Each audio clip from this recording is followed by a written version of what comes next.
माझ्या किराणा दुकानात मी एक तरुण कामाला ठेवला होता। तो दिसायला खूप हँडसम होता। मी विधवा असल्यामुळे एकटी पडत चालले होते।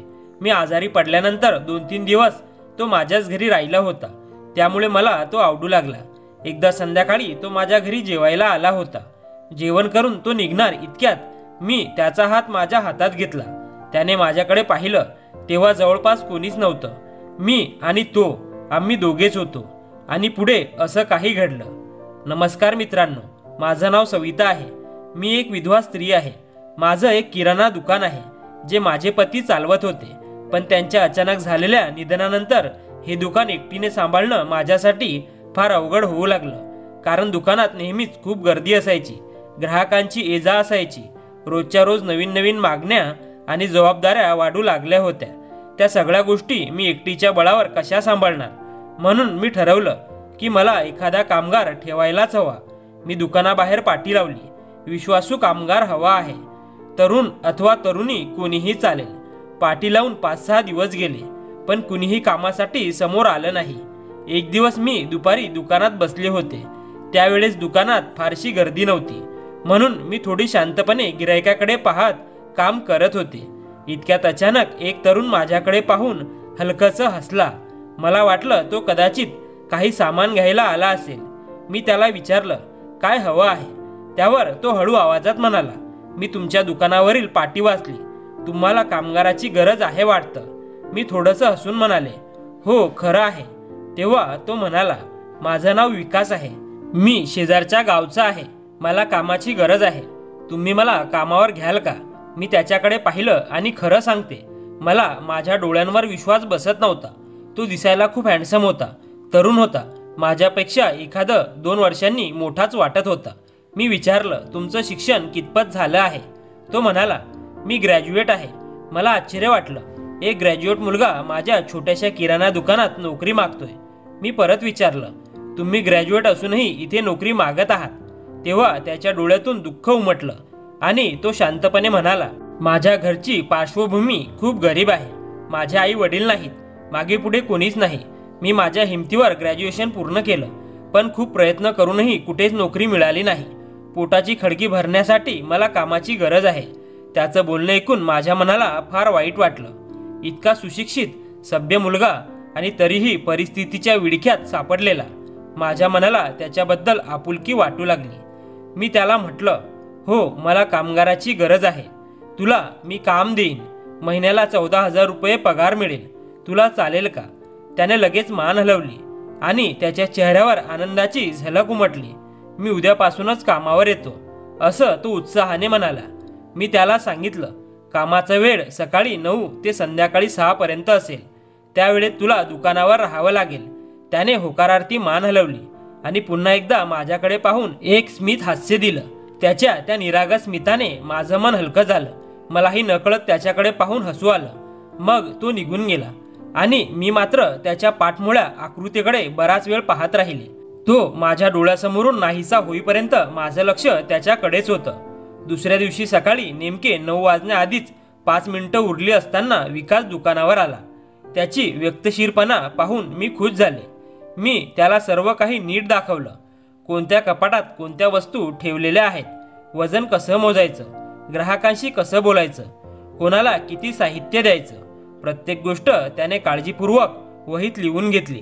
मग आम्ही दोघं मिळून गिराहिकांची सेवा करू लागलो। सुरुवातीला त्याला थोडं अवघड जात होतं, काही छोट्या चुका घडत होत्या, पण मी त्याला शांतपणे समजावलं। काही दिवसातच तो सगळ्या गोष्टी शिकून गेला आणि अगदी वेगाने, अचूकपणे काम करू लागला। त्याची काम करण्याची पद्धत पाहून मी भारावून गेले। त्याचा बोलण्याचा ढंग खूप छान होता। गिराहिकांशी तो इतक्या प्रेमाने बोलायचा की लोक त्याच्याकडूनच वस्तू घ्यायला पसंत करू लागले। त्याच्या वागण्या बोलण्यात एक वेगळाच आत्मविश्वास होता। कदाचित त्याच्या शिक्षणामुळे असेल, पण त्याच्या सभ्य वागणुकीने माझं मन नकळत त्याच्याकडे आकर्षित होऊ लागलं। रोज दुकानावर मी काम करताना कधी त्याच्या डोळ्यांकडे पाहत राहायचे, कधी त्याच्या हसण्यात हरवून जायचे आणि नकळत माझ्या एकटेपणात त्याची उपस्थिती हळूहळू एक गोड दिलासा बनू लागली। माझं शिक्षण थोडंसं कमी झालं असल्यामुळे दुकानातल्या सगळ्या कामात एकटीला कधी कधी अडचण यायची, पण विकास आल्यापासून मला खूप मदत होऊ लागली होती. तो कामाला खूप वेळेवर यायचा, कामातही लक्ष द्यायचा आणि माझ्या खांद्याला खांदा लावून मदत करायचा. म्हणून माझा ताण हळूहळू कमी होऊ लागला होता. मला एक गोष्ट मात्र सतत लक्षात यायची. विकास रोज सकाळी घरून जेवण करून येत असेल, पण दुपारी तो कधीच डब्बा आणत नसे आणि त्यामागचं कारण मला समजत नव्हतं. दिवसागणित ही गोष्ट माझ्या मनात खटकत होती. मी त्याला अनेकदा म्हणाले, विकास दुपारी जेवण करून जा बरं, नाहीतर कामाचा दम लागेल. पण तो नेहमी हसत हसत नकार द्यायचा.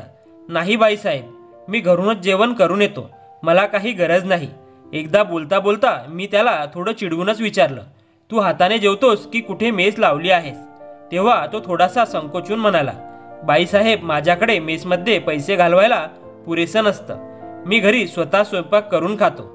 त्याचं उत्तर ऐकून माझ्या हृदयाला खूप वाईट वाटलं. एवढा सुशिक्षित, देखणा, सभ्य मुलगा आणि तो स्वतः स्वयंपाक करून जेवत आहे हे ऐकून माझ्या डोळ्यांसमोर त्याचं एकटेपण उभं राहिलं. मी त्याला हळूवार स्वरात म्हणाले, अरे विकास, तुला रोज एवढी धावपळ करावी लागते, एवढ्या दुरून यावं लागतं, जाण्यात किती वेळ जात असेल आणि मग जेवण केव्हा करतोस? असं उपाशी राहून कसं चालेल? उद्यापासून असं कर, मीच तुझ्यासाठी जेवण बनवेन, तू माझ्याबरोबरच जेव. सकाळी आणि संध्याकाळी तुला थोडं उशिरा घरी जायला लागलं तरी मला हरकत नाही. त्याने बराच वेळ आडेवेडे घेतले, पण शेवटी माझ्या आग्रहाखातर मान डोलावली. त्या दिवसापासून मी त्याला सकाळी आणि संध्याकाळी माझ्यासोबत जेवायला बोलवू लागले. पाहता पाहता 1 महिना उलटून गेला. मी त्याला ठरलेला पगार दिला आणि त्याचवेळी आमच्यात आता एक वेगळीच आपुलकी निर्माण झाली होती. आम्ही दोघं एकत्र जेवायचो, बोलायचो आणि नकळत आमच्यात नजरानजर होऊ लागली होती. मी मनातल्या मनात मान्य करत होते की विकास दिसायला फार सुंदर आहे, पण त्याहूनही जास्त महत्त्वाचं म्हणजे तो प्रामाणिक आहे, मनाने स्वच्छ आणि भावूक होता. एक दिवस मात्र माझी तब्येत अचानक बिघडली. सकाळपासून मला ताप आला होता, अंगात प्राण नव्हता, म्हणून मी दुकान उघडलंच नाही आणि घरातच विसावले. आमचं घर दुकानाच्या पाठीमागे होतं. सकाळी नेहमीप्रमाणे बरोबर 9 वाजता विकास आला, पण दुकान बंद पाहून तो थोडा घाबरला आणि सरळ माझ्या घराच्या दारावर टकटक केली. मी कसाबसा दरवाजा उघडला आणि आत येताच त्याने माझ्याकडे पाहिलं. माझ्या चेहऱ्यावरचा त्रास पाहून त्याला खूप वाईट वाटलं. तो लगेच म्हणाला, बाईसाहेब, काय झालं तुम्हाला? मी थकलेल्या आवाजात म्हणाले, माझं डोकं खूप दुखतंय, ताप आला आहे. त्याने काळजीने माझ्या कपाळाला हात लावला तर तापाने अंग भाजत होतं. तो लगेच म्हणाला, चला, मी तुम्हाला दवाखान्यात घेऊन जातो. मी थोडं हसत म्हणाले, नको रे, एवढं काही नाही, जवळच्या मेडिकलमधून पॅरासिटॅमॉल गोळी आणून दे, ती घेतली की बरं वाटेल. विकास लगेच धावत जाऊन गोळ्या घेऊन आला. फक्त तेवढंच नाही तर आज मी जेवण बनवलं नव्हतं, म्हणून त्याने जवळच्याच हॉटेलमधून माझ्यासाठी नाश्ता आणला. त्याने स्वतःही तिथेच थोडं काहीतरी खाल्लं आणि मग मला हातानेच नाश्ता वाढला, गोळी पाजली आणि मला झोपवून दिलं. मी दिवसभर शांत झोपले आणि बाहेर संपूर्ण दुकान त्याने एकट्याने चालवलं. अशा रीतीने 3-4 दिवस गेले. त्या दिवसात मी अजूनही अशक्त होते, पण विकासने संपूर्ण दुकान स्वतः हँडल केलं आणि माझ्या घरात राहून माझी काळजी घेतली. त्याने माझ्यासाठी स्वतःच्या हाताने 2 वेळा स्वयंपाक करून दिला, गरमागरम जेवण वाढलं, औषधं दिली, वेळेवर पाणी पाजलं. त्या काही दिवसात मला खरंच असं वाटलं की माझ्या आयुष्यातली पोकळी कुणीतरी भरून काढत आहे. विकास फक्त एक कामगार नव्हता राहिला, तो माझ्या एकटेपणाचा आधार बनत चालला होता.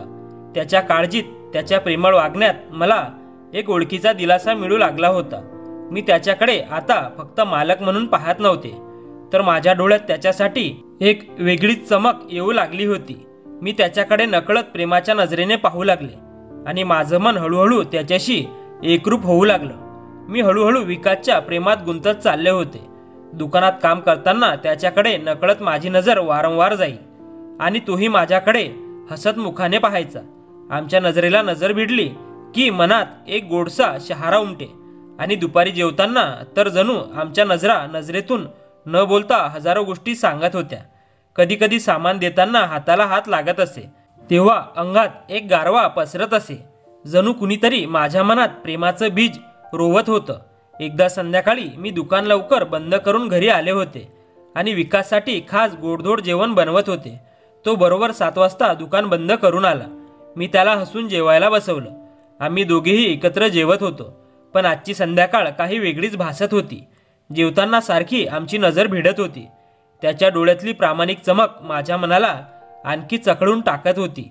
गेल्या 4-5 महिन्यात त्याने केवढं प्रामाणिकपणे काम केलं होतं, किती काळजी घेतली होती याची आठवण झाली की माझ्या मनात त्याच्याबद्दलचं प्रेम अधिकाधिक घट्ट होत गेलं. जेवण झाल्यावर तो नेहमीप्रमाणे निघणार होता. दरवाजापर्यंत तो गेला आणि मी त्याला सोडायला गेले. पण त्या क्षणी मला त्याला जाऊ द्यावंसं वाटेना. नकळत मी त्याचा हात माझ्या हातात घेतला. विकास माझ्याकडे आश्चर्याने पाहत म्हणाला, काय झालं बाईसाहेब? आणि माझ्या डोळ्यात पाणी तरळलं. मी थेट माझ्या बेडवर जाऊन बसले आणि रडू लागले. विकास धावत माझ्या जवळ आला. माझ्या चेहऱ्याकडे पाहत तो काळजीने म्हणाला, काय झालं? माझ्याकडून काही चुकलं का? मी डोकं हलवत हंबरडा फोडला आणि त्याला घट्ट मिठी मारली. त्याने मला अलगद त्याच्या मिठीतून सोडवलं. माझा चेहरा आपल्या दोन्ही हातात धरला आणि प्रेमळ स्वरात म्हणाला, बाईसाहेब नीट सांगा ना, काय झालं आहे? मी हुंदके देत म्हणाले, तुझ्याकडून काही चुकलं नाही, पण माझं तुझ्यावर प्रेम जडलं आहे. आजारपणात तू माझ्यासाठी दिवसरात्र उभा राहिलास, दुकान सांभाळलंस, माझी जीवापाड काळजी घेतलीस. जर तुझ्या जागी दुसरा कोणी असता तर कदाचित माझ्या एकटेपणाचा गैरफायदा घेतला असता. पण तू मात्र प्रामाणिक राहिलास, कधीच चुकीचं वागला नाहीस. म्हणून माझं मन पूर्णपणे तुझ्यावर जडलं आहे. असं म्हणताना माझे होठ थरथरत होते आणि नकळत मी त्याच्या ओठांवर चुंबन घेतलं. सुरुवातीला तो थोडा दचकलाही, पण पुढच्या क्षणात त्यानेही माझं चुंबन स्वीकारलं. आम्ही दोघं त्या क्षणी एकमेकांच्या प्रेमात हरवून गेलो. आमची हृदये धडधडत होती. श्वासात एकमेकांचा श्वास मिसळत होता. खूप वेळ आम्ही एकमेकांच्या मिठीत हरवून गेलो होतो. थोड्याच वेळाने मी डोळे पुसत त्याच्याकडे पाहून म्हणाले, विकास, मला तुझ्याबरोबर लग्न करायचं आहे. मला तुझी अर्धांगिनी व्हायचं आहे. तो क्षणभर थबकला. डोळ्यात आश्चर्य दाटलं आणि तो हळू आवाजात म्हणाला, पण बाईसाहेब, मी एक साधा कामगार आहे. तुम्हाला माझ्याशी लग्न केलं तरी आवडेल का? मी त्याचा हात हातात घेत म्हणाले, हो विकास, मला तुझ्याशीच लग्न करायचं आहे. मला तुझं शिक्षण, तुझं सौंदर्य महत्त्वाचं नाही.